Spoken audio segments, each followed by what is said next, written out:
Yo, what is good, fam? Welcome back to the channel. Today we're diving deep into my personal review of Diablo 4 Season 10, which in my opinion has to be one of the best seasons since launch. We'll be talking about what made it so successful, from Chaos Uniques and Chaos Perks to Chaos Rifts and the reworked Infernal Hordes. Now I know Season 10 isn't over yet, but there's so many things that are awesome about Season 10 that absolutely set the benchmark for future seasons to come. We'll also discuss why some of these features should stick around in the future, and how Blizzard could take some of these features and make Season 11 the best season we've had yet. So buckle up because there's a lot to cover. Now, starting off with segment 1, we're going to go over the Chaos Uniques. Chaos Uniques, quite honestly, without a question, are the most forward thinking idea Blizzard's had or introduced in any Diablo 4 season. Chaos Armor simply combines the seasonal loot chase with an endgame loot chase into a brilliant package. I myself have spent countless hours live streaming and grinding offline, collecting Chaos Uniques to experiment with to make new builds. And let me tell you, the build variety has absolutely gone wild in Season 10. Chaos Uniques add damage multipliers, additive damage bonuses, and passive skill bonuses to our armor slots now. This opened up so many more possibilities for every class in Diablo 4. And the result, you ask yourself, is overpowered yet creative builds to make gameplay feel fresh, exciting, and most importantly, rewarding. So my final score for Chaos Uniques in Diablo 4 Season 10 is a solid 5 out of 5. We were granted everything from fun to innovation, progressive gameplay, a game-changing unique that was added to the game, and it also added a replayable endgame chase. So here's hoping that the Diablo 4 devs actually add Chaos Uniques as a permanent feature. Now with the Chaos Uniques out of the way, let's jump over the second segment here with the Chaos Perks. Now, as for Chaos Perks, these are not your typical seasonal powers. Chaos Perks modified how your abilities interacted, and they synergize so well with the Chaos Uniques. Now, I'm a Spirit-born main at heart, and I loved how the perks directly tied into our basic core and our ultimate abilities. For example, Chaos Perks like Alacrity not only sped up our basic abilities, but also added some mobility to our basic abilities. And then we had more elaborate combinations with Unstable Power and Combined Strikes. And then we stacked that with Sepazontek and Rod of Kapileke for some wild synergies. Finally, we had our unique Chaos perks like Brawn over Brains and a Beast Corner. Now, this furthered the damage and amplified the synergies with Magic Rare and Legendary Chaos perks. So sweet. Now, what was also dope about the Chaos perks was that they were so flexible. You could literally swap your build on the fly to optimize for Hell Tides, Infernal Hordes, pit runs, lair boss farming, you name it. Chaos perks reinforced the build variety and replayability, keeping every time that I logged in absolutely fresh. I'm going to give Chaos perks a solid 4 out of 5. They definitely offered up the fun factor, the progressive gameplay, definitely a game changer in Season 10, and the replayability. I only subtracted points for innovation as I felt that some perks were underpowered. Seeing Chaos perks return in some capacity would be awesome for future seasons. Now, if you're enjoying this review so far, you don't have to like, you don't have to sub, but if you simply turn on the notifications, you'll be informed and notified anytime I drop a Diablo 4 video. So let's get back to the show. Now that does it for Chaos Perks. Let's switch over to segment 3 with Chaos Rifts. Now moving on to Chaos Rifts, these are arguably the most underrated addition of Season 10.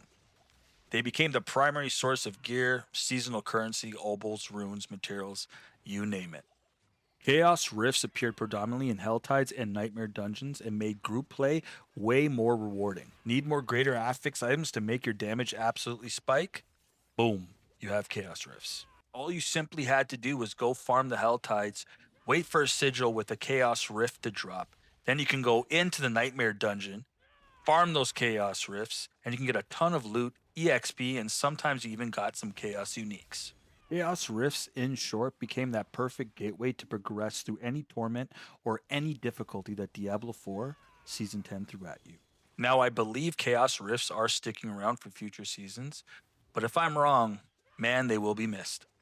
Chaos Rifts get a solid 5 out of 5 for me. They're perfect for casual players, blasters, newcomers, everyone that played Season 10. I know enjoyed Chaos Rifts. Well, that kept it short for Chaos Rifts. Let's move on to the fourth segment here, which is the chaotic Infernal Hordes and the fleeting Horde compasses.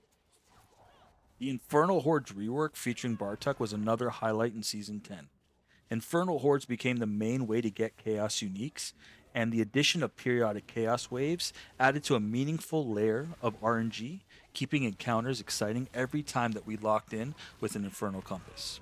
Now, my most favorite feature was the fleeting Horde compasses.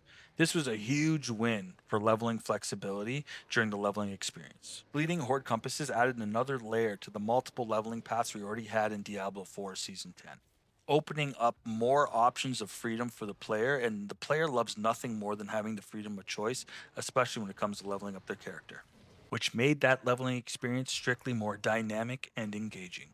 So I'd like to give Infernal Hordes and the Fleeting Horde compasses a solid 5 out of 5. There's nothing better than seeing a rework actually work and then also having an addition added to it that we actually like. Now, moving on to segment 5, this is my looking towards the future and my hopes for season 11. Season 10 is hands down the best season Diablo 4 has had, with season 4 as a close second. Casual players, hardcore blasters, content creators, and partner program guys, I think we all agree that this season was absolutely incredible. Absolutely. Now, my biggest hope is that Chaos Uniques become a permanent feature. The community is unified when I say we want them to stay. Imagine integrating them into a system into Season 11 like Sanctification, where we simply combine two uniques, use a Heavenly Sigil, and then boom, we have a Chaos Unique. Or maybe we could simply keep the new Eternal Realm as Season 10, as it was such an enjoyable season. Moving on to Chaos Rifts, though, I hope these do remain as a permanent feature. And if they don't, could we just simply keep the Chaos Rift switch on? Pretty please? Thank you, Blizzard. Now, I understand the mentality and the reasoning why Chaos perks need to rotate out at the end of the season. But maybe we can bring back all the seasonal powers and perks from future seasons and seasons past into a crafting system. Imagine, if you will, that we could craft gems that have chaos perks and maybe vampiric powers on them. And then we can then socket that into our armor. I think that'd be pretty cool. And finally, imagine that we can have fleeting horde compasses going into future seasons. This adds an additional layer, like I've already said, and I think it's a cool way to double down on the leveling freedom that every player wants to have. Now, in conclusion, to sum up Season 10, it brought forward thinking innovation, unmatched replayability, and a satisfying endgame chase. Now, there are quality of life changes like the phaseless layer bosses that also made a difference. There's also some minor shortcomings, but those aside, Season 10 represents the best state Diablo 4 has ever been in since launch. I want to give a big kudos to the developers that got this idea pushed across the meeting room table. And Blizzard, I really hope you're listening when the community says in unity that we want Chaos Uniques as a permanent feature. Well, that does it for my review of Season 10, guys. I thoroughly enjoyed it, as you can tell. And I want you guys to sound off in the comments and let me know what you thought of Season 10 and what you think can improve and what do you want to see in future seasons for Diablo 4. Well, that does it for me, guys. I'm your boy Jadiro, signing out for now. Peace.